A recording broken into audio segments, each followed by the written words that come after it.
Hey yo, salute to the peoples, the social forecast. Today is Monday, March 30th, 2020. Early as fuck, nah, it's like 8 a.m. I hope you all do something today to further your goals and to help you realize your dreams. Even though it's not much to physically do. Read a book. I don't know, read a book. Expand your vocabulary, expand your horizons, virtually online, not on social media with a bunch of bullshit. Do something that actually help you progress mentally. A friend of mine asked me very recently a serious question. We're gonna get into parenting in this video, but I'm gonna try my best not to make it too long. A friend of mine asked me if two parents who are co-parenting in a relationship, if their parenting styles are different, is that a deal breaker? And my response was, and as I was responding, I realized I had previously thought about this a lot, even at a younger age, because the plan for me in my life was to always become a parent. And life has a funny way of not only giving you the things that you do want and ask for, but even putting a little more on your plate to see how you're willing to adapt and change to greet that occasion. So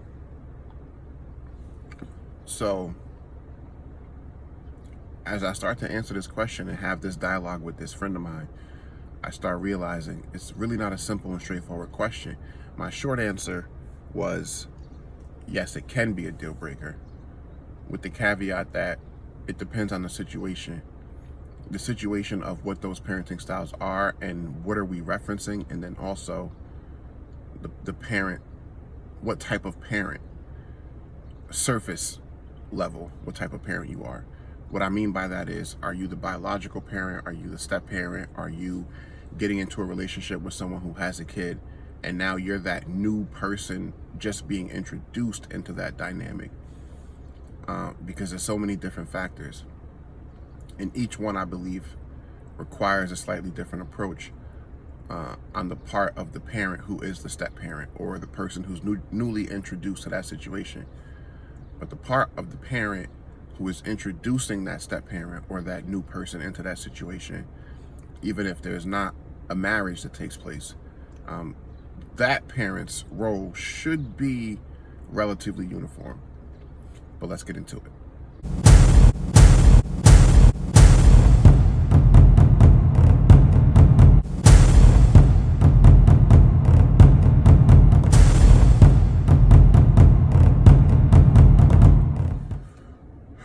All right, so how can I address this in the most objective, unbiased way possible?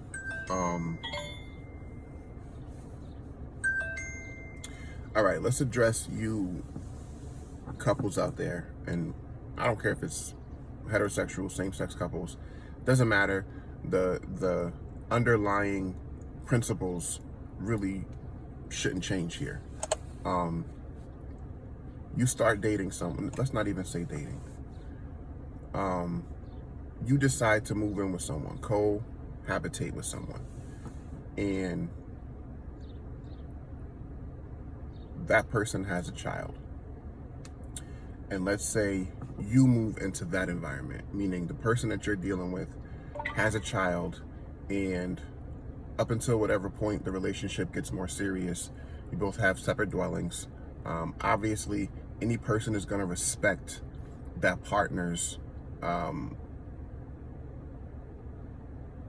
parenting and respect whatever boundaries, declared or undeclared, and not overstep their boundaries when it comes to that person's child. Now, let's say, fast forward however many weeks or months or even years in some cases it takes for those two people to decide, let's move in together. And the partner, who is not the parent, moves into, right, leaves their dwelling, gives up their apartment, their home, whatever, and moves into the home of the person who has the parent in that relationship. I believe that it's that other partner, that parent, that partner who has the child, it's their child. I believe it's up to that partner at that point in time to begin to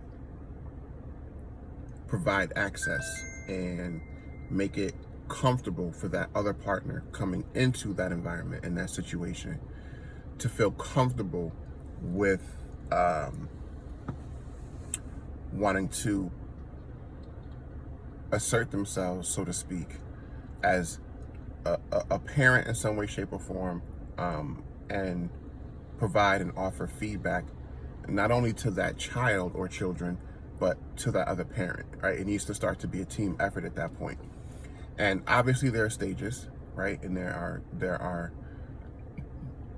is a way to carefully tread that situation, which will be dependent on the situation. That part I can't really provide, much in the way of guidance to, only to say as a high level overview. A conversation, I would assume, would have already taken place and would have been a part of the decision for that partner to even move in, or for those two partners to even become or even get into that same dwelling cohabitative situation. Because if you're going to take a relationship to the next level with someone who has a child or who has children where you have none,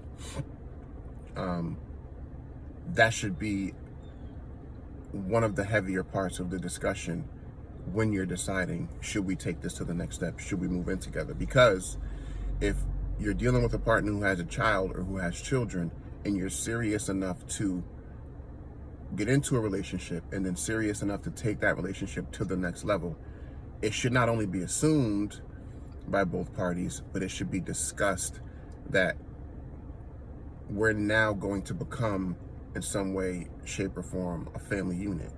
And so I'm going to have that partner who's coming into that situation should state it, should understand, and that partner who is the parent should understand that that other partner should and must have some type of parental authority, because now you two are going to be a team, a unit. And so it should become a team effort. That person becomes part of the village, so to speak, at that point. So let's back up and divert a little bit. So what if the partner who has the parent is moving out of their situation, out of their dwelling, into the dwelling and the environment of the other partner, the partner who's not the parent? Again, same concepts going in. But I believe that the partner whose dwelling is being moved to, who is not the parent, should set certain boundaries and should try as best they can to explain to that partner before any moving or consolidating from 2 to 1 dwellings even takes place, should have a discussion, should initiate that discussion. Listen, you're going to be moving in with me. You have a child. Obviously, I'm serious about the relationship. For me to even be considering, or us to be considering, moving in together, what is this going to look like parenting wise? What access, what authority, what feedback are you willing to grant me and accept from me? Because in a situation where we're going to be moving forward, we may decide at some point to get married. We may decide at some point to have another child of our own together. So what are you willing to give up in the way of parental responsibility, and what are your expectations for me to accept as far as parental responsibilities go, before we even do this, before we even complicate things further by taking this next step? Those conversations need to be had, because if they don't, they can potentially be situations where certain things can become a deal breaker that might not become a deal breaker if those conversations were had and both parties' points of view were clearly stated and understood. Even more difficult when both parties have children or a child, separate and on their own from those partners, and then you're merging two sets of children, into one situation. Even more so, does there need to be effort and work on the part of both parties to make both people equally feel that the responsibility, the access, the feedback is welcomed and distributed evenly.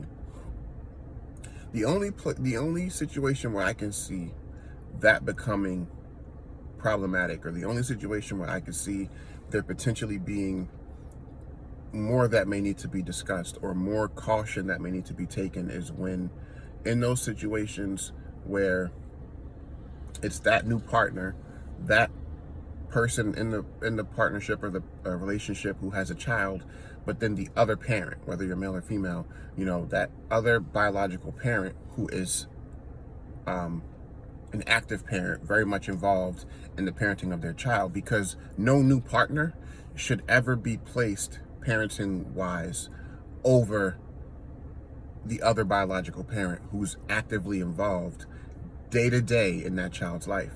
So that's a conversation, unfortunately, as difficult as it may be to have, those three parties together need to sit down and figure out. Because I can tell y'all personally, for me, as a father, were I ever in a situation where my relationship were to dissolve, I would be very selective, and I would be very, very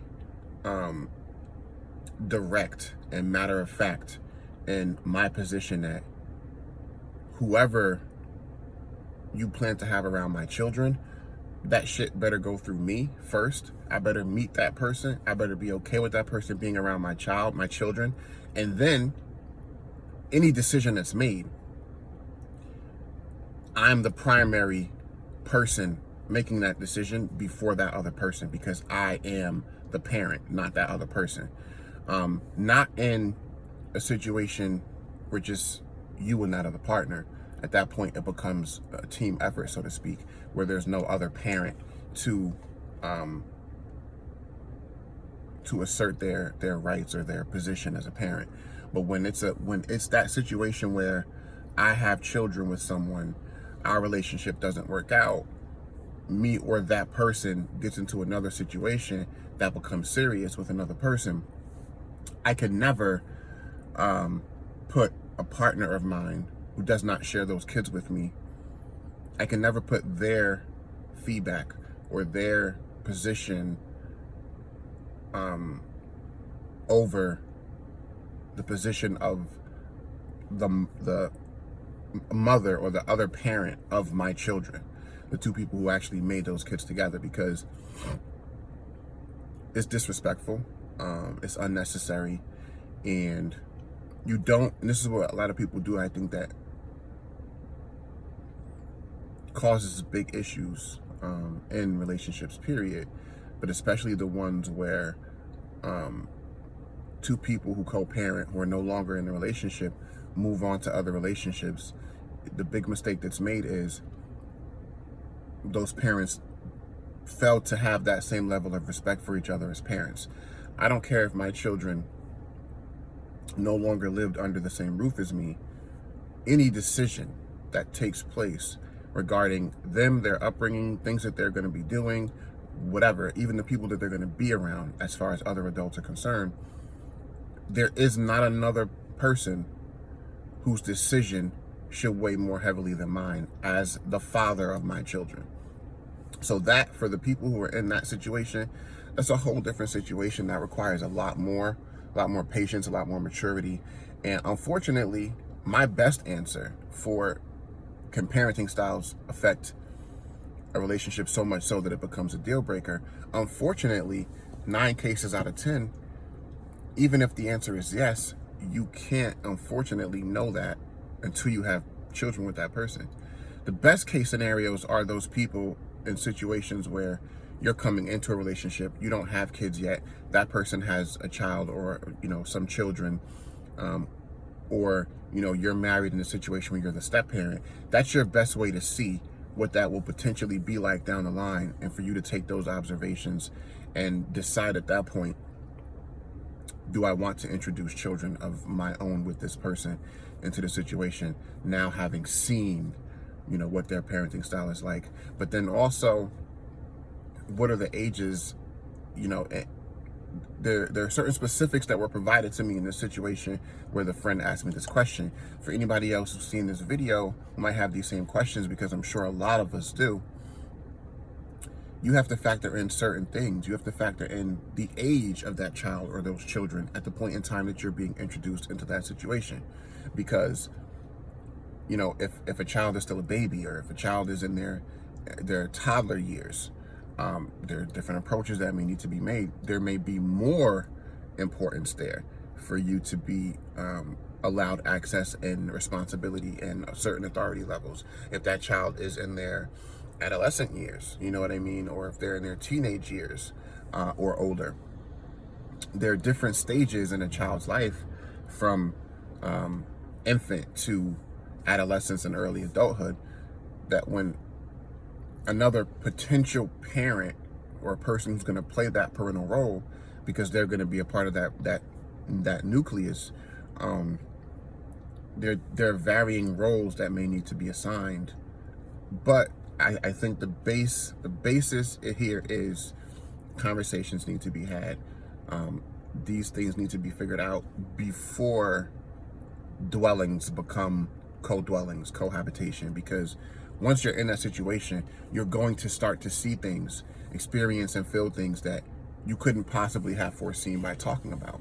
Once someone is in that same space with you, it's hard enough for us as adults to share our space with another adult, let alone you start to throw a child or children into that mix. There are going to be unforeseen things where these conversations need to continually be had. Even for people in relationships, biological parents who are in lifelong partnerships, relationships, and marriages, parenting styles are what they are for different stages of that child's life. Like I said, it could be a whole different thing how two biological parents together are raising a child from the infant into toddler stages, right? And then that parenting style between those two parties can deviate into the adolescent years and then early teenage years, and you can start to see different things that become more or less important to parent A versus parent B.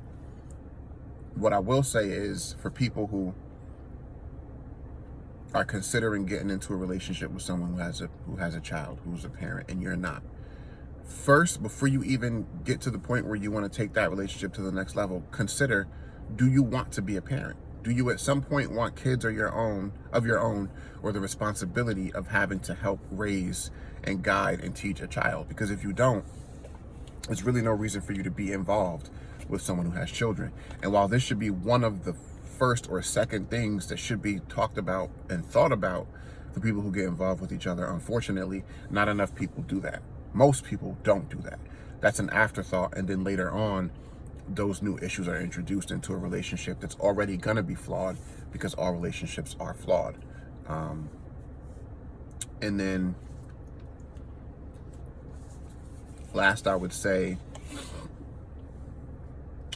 if you are someone who knows that you do want to be a parent at some point, and you do meet and develop a connection with someone who is already a parent, that's your time to observe, see what they do, how they do it, learn and develop a relationship with that child, a bond with that child, and do the best that you can to make that child or those children comfortable with you, because that's the first victory, I would say. Once a child, a child, unlike any adult, is not going to sugarcoat things and not going to lie. Obviously, it's within the scope of a child brain and mental capacity, but children will always let you know how they feel about you. If a child likes you, you're going to know it. If they don't, you're going to know it. And sometimes it just takes time to build up that trust. And typically, in most situations, when you're able to build up that trust with that child, and you're able to develop a rapport and relationship with that child, the other parent is naturally, in most cases, naturally going to respect it. And that's usually the best way to receive the trust of that other parent to want to open up the access and offer up certain parental responsibilities that you're willing to take on. But first, between those two partners, those two consenting adults, that conversation, discussion needs to be had.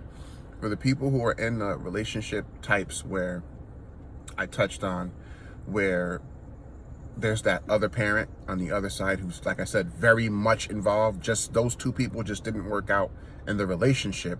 But as far as parents go, both parents were involved every single day in their child's life, very actively, and there was no issues on that front.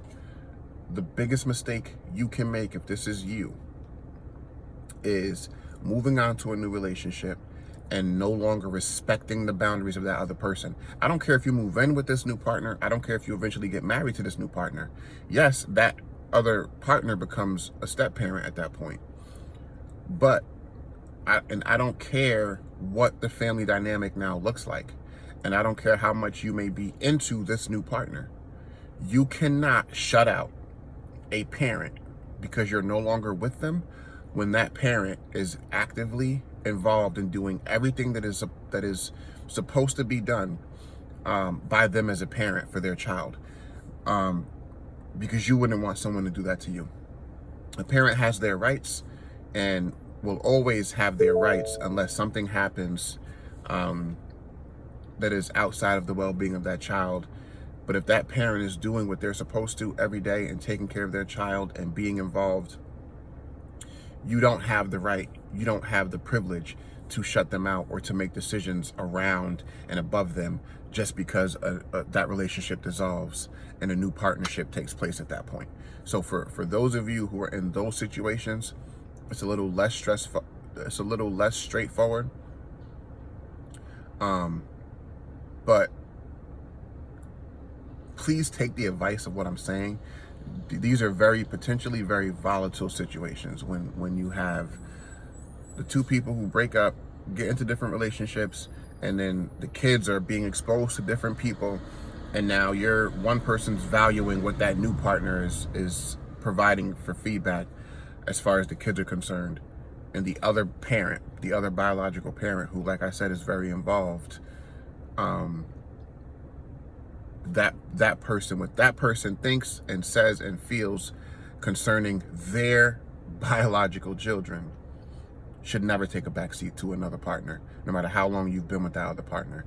And it should be very important that no matter how much you care about that new partner, if they can't understand that, then there needs to be a very strong consideration to no longer deal with that new partner, or a very strong consideration to remove that partner from that situation. Because to a child, especially a child who has both biological parents in their lives every day, day to day, they have that access. They're getting that support. They're getting that, what they need monetarily, physically, mentally, emotionally, everything they need from those two parents. It is a bad thing for you to let that child see you belittling or demeaning or letting that other parent that child is very much in love with and attached to by order of nature. It's a very bad idea to let that child see you not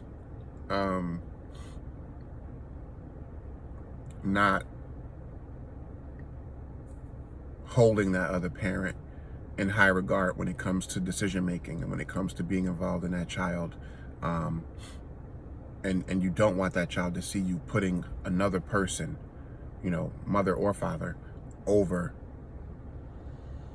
that biological parent, because you're playing with fire in those situations. And at a certain point, when your child starts to grow up and understand how life works and comes into their own as adults, trust me, they will remember, and trust me, they will resent you for it.